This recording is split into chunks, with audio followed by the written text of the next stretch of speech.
Students, ये NCERT problem 1.5 from page number 23 of the solid state है। ठीक है, तो इसकी स्टेटमेंट में क्या कह रहे हैं? Silver forms CCP lattice and x-ray studies of its crystals show that the edge length of its unit cell is 408.6 picometre. Calculate the density of silver, atomic mass equal to 107.9 unit, right. अब एक silver element present है, ठीक है, वो CCP lattice जो है या CCP structure जो है वो एक्वायर कर रही है। ठीक है, तो जब उसकी एक्सरे स्टडी की गई तो ये पता चला कि जो एज लेंथ है यूनिट सेल की वो कितनी आ रही है, 408.6 पिकोमीटर। आपसे बोला गया है कि आपने डेंसिटी ऑफ सिल्वर जो है वो बतानी है। ठीक है, साथ में आपको atomic mass of silver given है, दैट इज 107.9 यूनिट, राइट। तो डेंसिटी फाइंड आउट करने के लिए हमारे पास फॉर्मूला क्या है? That is density D equal to Z into M by a cube into N A. ठीक है, अब Z क्या है यहाँ पे? That is contribution of atoms per unit cell. ठीक है, तो आप लिख सकते हैं since silver is forming CCP lattice, so the contribution of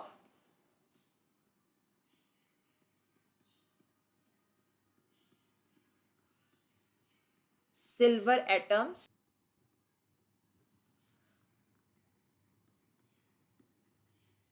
per unit cell is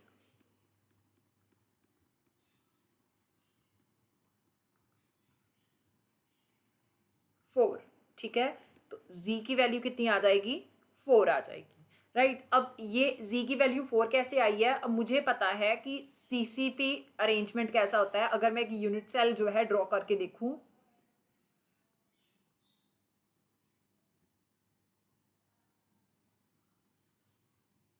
तो इसके कॉर्नर्स पे जो एटम्स हैं वो अरेंज होते हैं, राइट।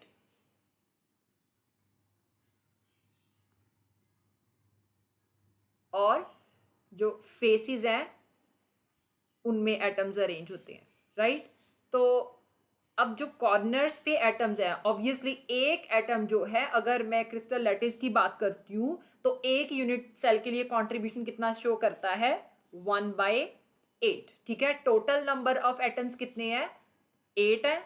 ठीक है, अब फेसेस की अगर बात करें तो एक फेस जो है उस पे जो एटम प्रेजेंट है वो 2 यूनिट सेल्स के साथ शेयर होता है। ठीक है, तो उसका कंट्रीब्यूशन कितना आ गया?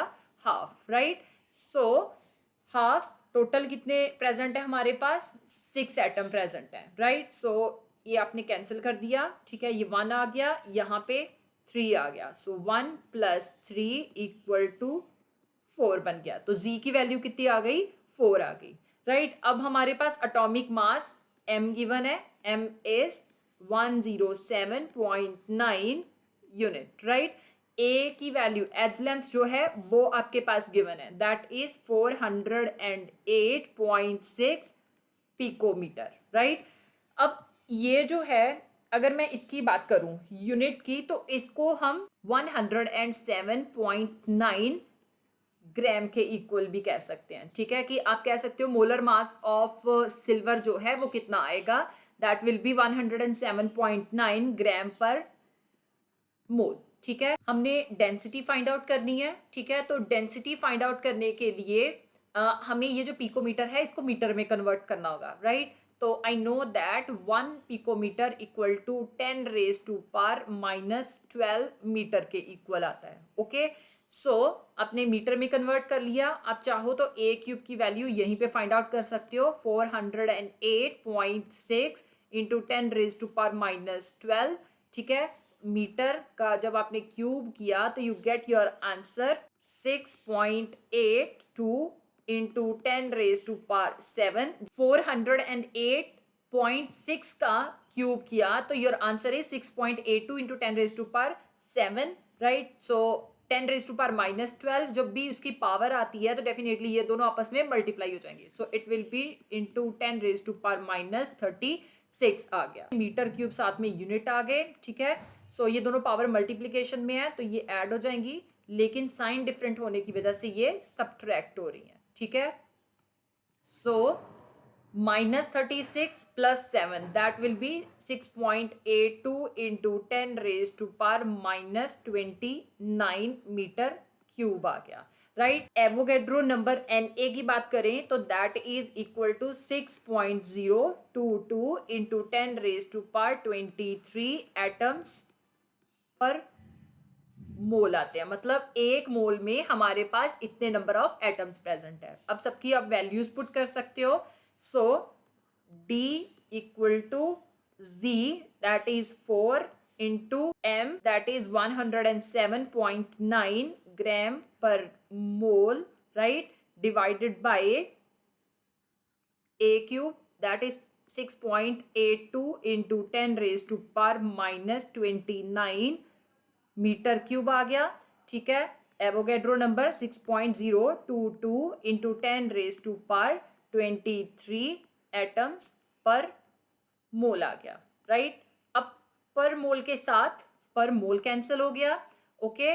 और ये जो है यहाँ पे 4, you are having these atoms, ठीक है। तो एटम्स के साथ आपने एटम्स कैंसिल कर, अगर मैं 4 को 107.9 के साथ मल्टीप्लाई करती हूँ तो आई विल गेट 431.6, ठीक है, ग्राम, डिवाइडेड बाय 6.82 को जब मैंने 6.022 के साथ मल्टीप्लाई किया तो द आंसर इज 41.07, ठीक है। अब ये दोनों पावर्स मल्टीप्लीकेशन में है तो सिंपली आप ऐड कर सकते हो। सो 10⁻⁻29 प्लस 23 हो जाएगा, ठीक है। अब यूनिट्स यहाँ पे मीटर क्यूब है, okay. So D equal to 431.6 divided by 41.07 into 10⁻⁻6 आ गया, राइट। मीटर क्यूब इसके है और ग्राम इसके साथ है, राइट। यहाँ पे अब हम देखें तो यहाँ पे 10⁻⁻6 मीटर क्यूब है, ठीक है। इसको मैं सेंटीमीटर में कन्वर्ट कर सकती हूँ। I know that 1 metre equal to 100 centimetre होता है, ठीक है। तो 1 सेंटीमीटर 1/100 मीटर के इक्वल आ जाएगा, राइट।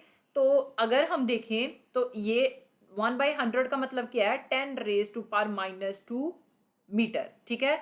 अब यहाँ पे 10⁻⁻2 है, जब आप इसका क्यूब करोगे और यहाँ पे सेंटीमीटर का क्यूब हो गया, ठीक है, तो it will be 10⁻⁻6 metre cube, मतलब 1 सेंटीमीटर क्यूब किसके इक्वल आ रहा है, दैट इज 10⁻⁻6 मीटर क्यूब के। तो आप ये वैल्यू जो है इसको 1 सेंटीमीटर क्यूब के साथ रिप्लेस कर सकते हो। So D equal to 431.6 gram by 41.07 centimetre cube आ गया, राइट। तो जब आपने 431.6 को 41.07 के साथ डिवाइड किया तो your answer will be D equal to 10.5, ठीक है, ग्राम पर सेंटीमीटर क्यूब, ठीक है। This is your density for silver atoms.